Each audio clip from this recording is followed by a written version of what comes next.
baseball game? Awesome. Can you hold that for me?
Thank you all for being here tonight, this afternoon. My name is Seth Blume, and this is my art show, In the Bag? Question mark.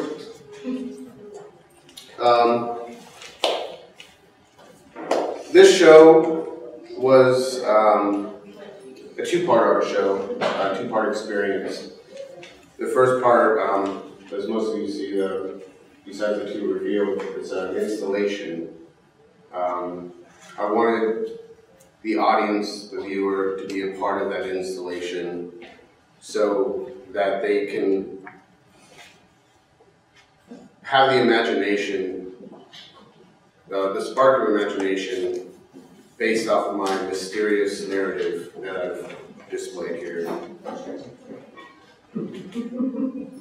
I wanted the viewer to look at the bag and try to come up with their own idea of what was in each covered piece. Try to come up with their own story of what the story I was trying to tell. I wanted the viewer to feel confusion. I wanted the viewer to feel anxious. I wanted the viewer, some people that are angry about it because they came to an art show and they expected to see pieces. But what's underneath the bag is a big part of the first half of the show. Is so many people want instant gratification, and I was taking that away from them. I was telling the viewer they had to wait. I took that away from them in the first part of the show, hoping that, curiosity would take over and their own narrative would take place. The second part of my art show, as you can see with the two pieces revealed on the 29th, the opening, and right now in front of you, is a sculpture exhibit.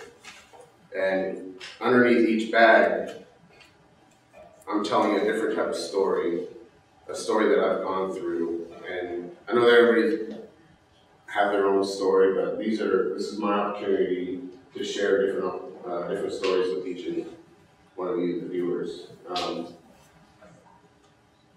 I wanted to cover it so much to take away the identity of the piece that was underneath the plastic. And with the second part of the show, revealing it, I wanted the anxiety of wonder gone and the anticipation of wondering what the story that I'm trying to tell with each piece is. So that's why it's a two-part art show. A little bit about myself. I have a beautiful wife. I have a wonderful daughter. They're both very creative in their own right. So we have a very creative household. And they're both very patient because I've been creating this in our living room since October. So bless them for that. in the food industry, I know Shannon, when she introduced me, she said I went to WC for design and sculpture, but I've been in the food industry since I was 16, and I've worked my way up that industry to be able to influence the different accounts that I take over with my artist side of my brain. I design menus, I create different events, I even make games from scratch to try to give away prizes at my restaurant. It's not open to the public, sorry guys. So if you want to come play a game, you're gonna have to get a pass to get in there. It's a private eating establishment. Even the place that I work in now, they've recognized that I have this so strong in my life that they hired me to paint a mural within the building. So I try to have everything I do, my day-to-day life, to be something creative. And I've been able to do that through the food industry, and it's been wonderful. I did go to WSU for graphic design and sculpture. I started in graphic design and later moved on to sculpture because while I was at school, I wanted to pour hot metal into molds and figure out how to shape that and work on things that I know that I didn't have available to me at home. The idea of just kicking my shoes off and listening to my music and painting all day was fascinating to me, and just building things. That goes all the way back in high school. The only art class I enrolled in was in theater. I was a stagecraft engineer, and that's what I built my love for building large sculptures, large pieces, because when you're building things for a show, it's an installation. It's going to be torn down and recycled, used again for something else, which has helped influence a lot of my work. I've gone through shows where I've used the same wood for 4 different shows, and then retired on a 5th show. I've been influenced ever since grade school. I had a teacher who at first was upset with me because I would draw in class, and then she took notice of what I was sketching and said, "Whoa, that's not what 3rd graders draw." And she tried to get me involved in a program where it accelerated artists' minds. And she was a big influence on me and supporter, which helped me go to middle school and high school and college to just keep trying what I had in my mind to put on paper, to put in front of people. Music's a huge influence as well. If I'm not working on a show, I'm always sketching, I'm always doodling. I even have my sketchbook here, which matches the show, which is cool. For an exercise, I'll listen to a song I've heard so many times and just draw what I hear. So, really good exercise to just get that angst out. It's just like I need to create something, or I don't feel like I'm doing what I'm here for.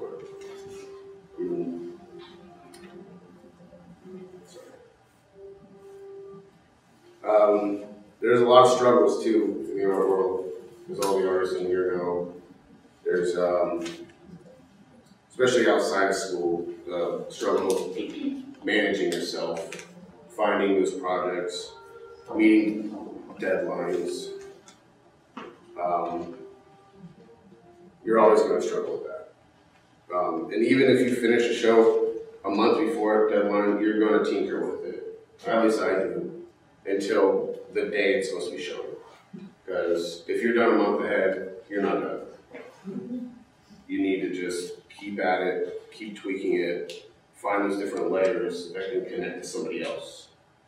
Because the initial idea, the initial thought of connecting to so many people with something like this, there's got to be more to it. That can maybe connect to one person versus 50 people. And that's why we do this. That's why I do this. wake up every morning with a different idea in my mind. I flesh out ideas in my sketchbooks constantly, and I don't do as many art shows as I can because, you know, there's day-to-day struggle, there's family, there's responsibilities. So when you're able to do something like this, it's very rewarding to be able to expose yourself, take your skin off, so people can kind of see strangers, only strangers in here. I love it. Kind of see what I'm about, see what my brain's about.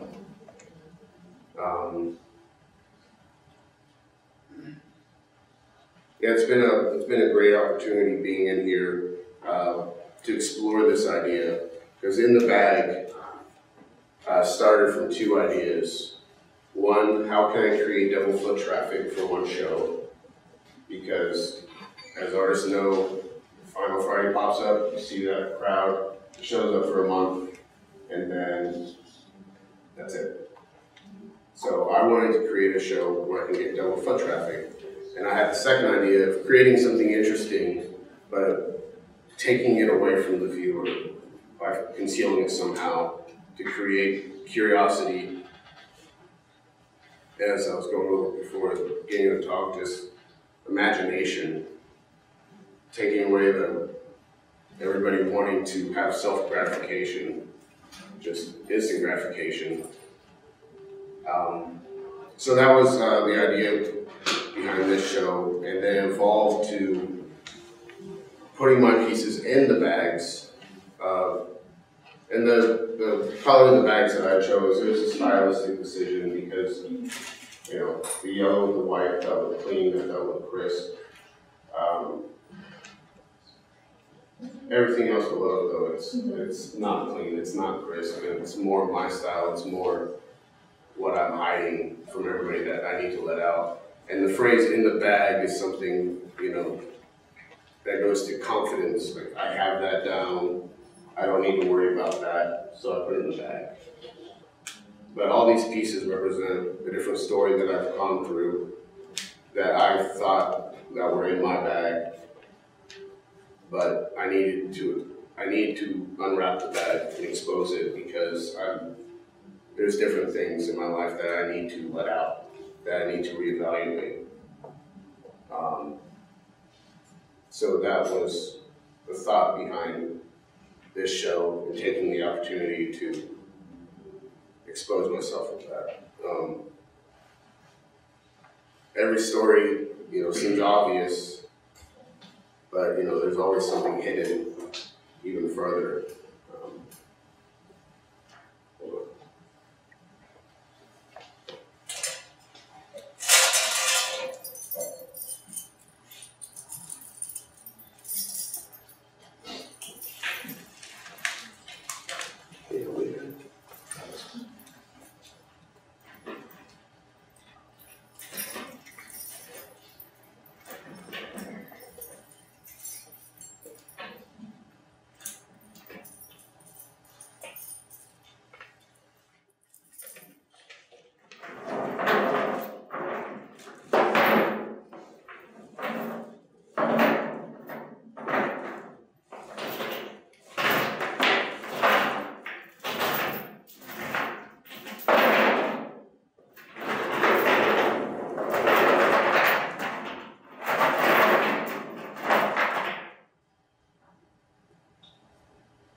This is my piece, Vagabond.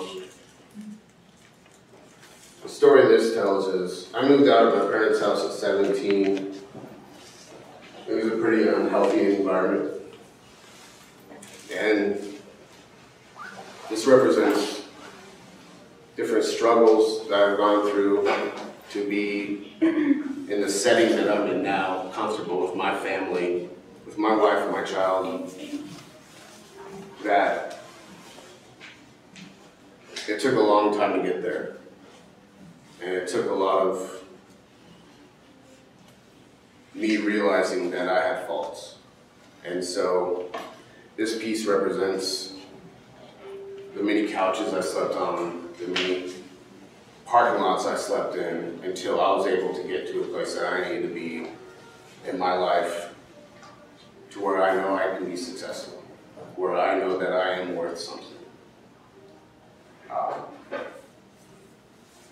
The longest place I've lived since my parents' house is with my wife. And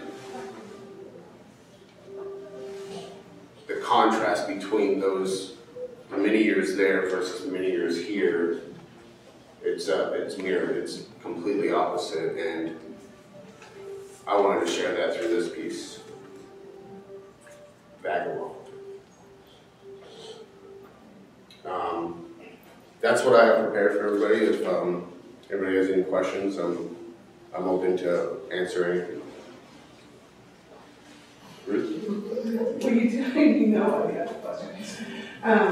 Can you tell us the story behind this piece and its title, please, Seth? And then one other thing before you do that. Yes. Give a shout out to your teacher that let you draw, because I taught forever and ever and ever, and I let him draw in my class. And so she needs a shout out. She needs a shout out. You gave her a shout out. It's good to send those vines to her. Yeah, she was. Her name. Okay. That's okay. That was many moves ago. Okay, that's fine. Or Miss Smith. We'll send Yes, teacher. that was my 1 year in Texas, which was a bit of a blur in my younger years, but that part with her stuck with me. That's cool. Okay, thank you. It's a sculpture of catfish. Oh, and also, majority of my pieces are made from recycled materials, things I've collected throughout the years. That's a big part of how I like to make my art, is, as I said before, reuse them for different shows. This is a titled Self-Portrait. See the beard? Self-portrait is, this is a catfish, and this is something that I have in the bag because the catfish represents, being able to adapt and go with the flow of emotions. And that's something that I thought I had figured out, but in the last few years of my life, it's something I have not figured out. It doesn't matter where you are in your life, what stage you are, there's always room for growth. And so I need to let the catfish out of the bag because that's not in the bag. I'm not confident with that, and that's something I need to build on. So that's why it's called self-portrait. The self has a lean on the portrait. Any other questions? Yes? Is there a reason you chose orange for pieces? It's actually a selfish reason. It's my favorite color, and I love the contrast of it, and that goes into some of my design training as well. And orange represents me in so many different lights, and the blue being the contrast, being, yes, complementary, but also times that I've found myself sad and things that I've needed to pick myself up. There's a blue E.T. in here. My favorite movie of all time. So every time I'm sad, I like to try to watch E.T. Does that answer your question? Yeah, I like it. Anybody else? Yes? Why did you choose to make the title of the show a question rather than a statement? That's a good one, thank you. Because I wanted people to question what was in there. I wanted people to step back and really think about it versus it being so obvious. And also it goes back to me wondering and rethinking these things I thought I had in the bag, questioning myself and wanting to bring them out for everybody. But it it's part of both parts of the show where, guess what's in that one? Thank you. When will the complete rebuild? All the title cards, they're inside envelopes that I started opening this one, and there's reveal dates on all of them. The rest of them will be on April 4th, this Thursday.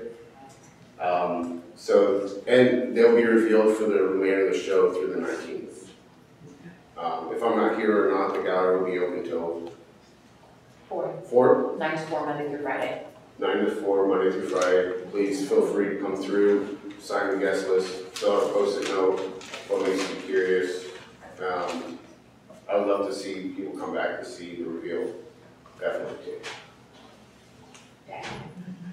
Any art appreciation, kids? Questions? Raise your hand. Trick it. I guess. So you talked about kind of, the bags being a hiding thing, but then there's also, we use the phrase in the bag, like, oh, I've got that test in the bag, I've got interviews in the bag, like, it's also a positive thing, like, which, is there a little of both, or is it leaning more hiding? What was the first half of that? In the bag can be concealing thing or a confidence thing? Like, is it a little of both, or? Oh, it's definitely a play on both. Yeah. It's thinking that I have these things confident, and then it so happened because of the second part of the idea of this show was concealing something. I thought it'd be perfect with bags because it does reveal some of the shape to further, versus putting everything in a box, because then there'll just be brown boxes everywhere, and then I'll go back to jokes on 7, what's in the box. But the bag shows part of the shape and even some of the colors, and I heard a lot of people talking about that throughout the opening. It's like, oh, I saw this on there, does that mean it's this? And I'm just like, I don't know. You tell me. Because first half is your art show, and it's me observing you. But yeah, it's definitely a play on both confidence and also concealment. Sir? With the development and kind of completion with this particular project, and as you've been going along, what has this set in motion for your next project? It has sparked an idea totally opposite of this one, but while I'm working on things, my mind wanders, my mind just kind of repeats over and over, kind of like, well, what is it, like the yoga, you're doing yoga, you're repeating the same motion, I'm repeating the same thoughts over and over while I'm creating this, and that sparks off into different ideas that I go into my own rabbit hole, thinking of how can I do this better, okay, what's opposite of that, oh, that would be a good idea. What's opposite of that, that could be a good idea. But I have thought of my next show being a 2D, illustrative, large pieces. And some of the elements of that will be with some of the elements that we expose later on. Kind of, not to necessarily push this concept further, but those concepts spark this idea. Does that answer your question, sir? Yeah, Thank you.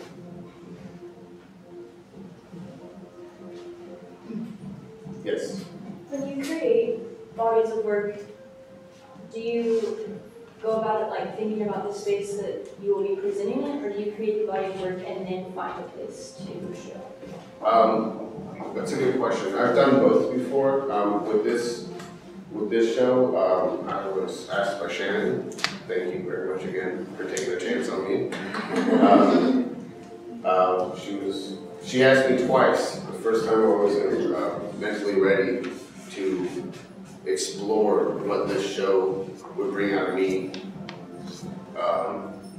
And then the second time she asked, I was ready for it. And I saw the dimensions online. I know I've been here once before, but I was creating pieces for this show that I knew that would look comfortable. And I've done that in the past. I've done, which I failed to mention before, I've done multiple installations where I will work within that space specifically to create different things, different scenes, different environments. But with this show, I had this many pieces in mind, and I'm glad it worked because I didn't go through and actually measure it. So I think this was the right amount. Less would have not told my story enough, and more would have just been too cluttered. Does that answer your question? Yes. Seth, you've talked about this very personal narrative that's in this body of work, but we know that you also do 2D work and design work, and you're in the food industry, and you're a filmmaker. Is this personal narrative and sharing your story something that reoccurs within your art making in all of its venues? This, no, this is a different direction for me. A lot of my work in the past has been, like, especially design, paid jobs, you know, which is great. And I'm glad that I'm able to have the skills to do that. I love putting humor into my work. I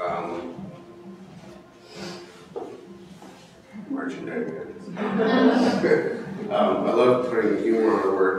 My brother and I have done multiple films together where it's just, you know, it's fun, it's funny, and I like to put fun in my work, but as far as like really putting myself out there, this is a new direction for me, and it's something that I've learned a lot from. It's something that I want to push further. Does that answer your question? Yes? So, I know that you mentioned the role music plays. I was wondering if you could share the role that it's played in your process of working with this show and other shows. What was the first half of it? I got it. Music. The role of music is what you talked about. You've talked about that. Yes. What role it played with this show, maybe the process and how you work through. Every show I work on, I have one artist I listen to, and I repeat them constantly to kind of set that mode, because you're not going to finish something overnight. It's going to take several months, sometimes years to complete. And so I, as like a trigger for myself to get back in that mode, I will continue to listen to the same artist. Anybody want to guess what artist I listen to during the show?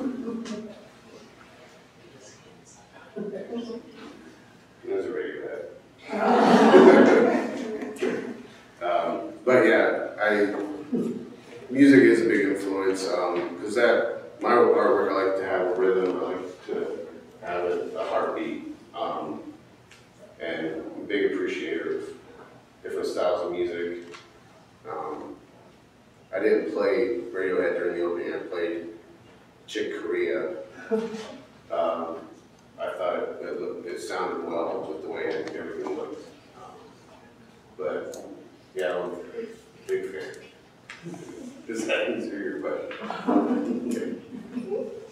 Yes? So the two pieces you have out right now are super different. Are they all that different, or is there some sort of cohesion between them all? They are, yes, they are both very different, but once revealed, you'll start seeing connections, because each tell their own individual story, but as a collection, they tell one giant story. And so you will notice, if you look careful enough, that there are elements that tie them together, and it's actually how I position the show, too. Does that answer your question? Okay. We've got time for like one, maybe two more questions, if anything is like burning in your mind. Yes. Is there a specific order that you put everything in to review? Yes, they are in all specific order, not just around the gallery, but the pieces that go across from each other. It helps tell the story further, the larger story that I'm trying to tell within the individual stories that I'm showing with each piece. But yeah, they are all tied together, and once revealed, you know, if you look closer, you'll be able to see that. Thank you. Seth, tell us, oh, Will we be able to, you think we'll be able to follow the story once it's all revealed? Or is there going to be, this is my frustration because I am instant gratification. And I'm not going to get that, and I'm not going to have your voice.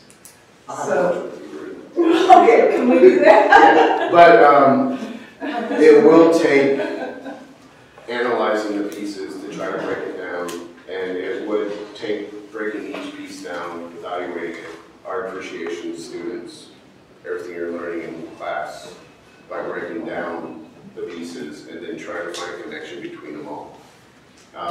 It's not obvious. I do believe that every artist should have some sort of secret element, and I'm kind of revealing that today. But that was my secret element, where all of them do tie together as one giant story. But I'll have it. Others can come. Seth, what's up next for you that we can be looking out for? I'm brainstorming on the next show. Working title right now is Galaxy Maker, something a little bit of sci-fi and fun, but also exploring this new avenue of you know, working on myself. So. Can we look for you down to the wire again this year?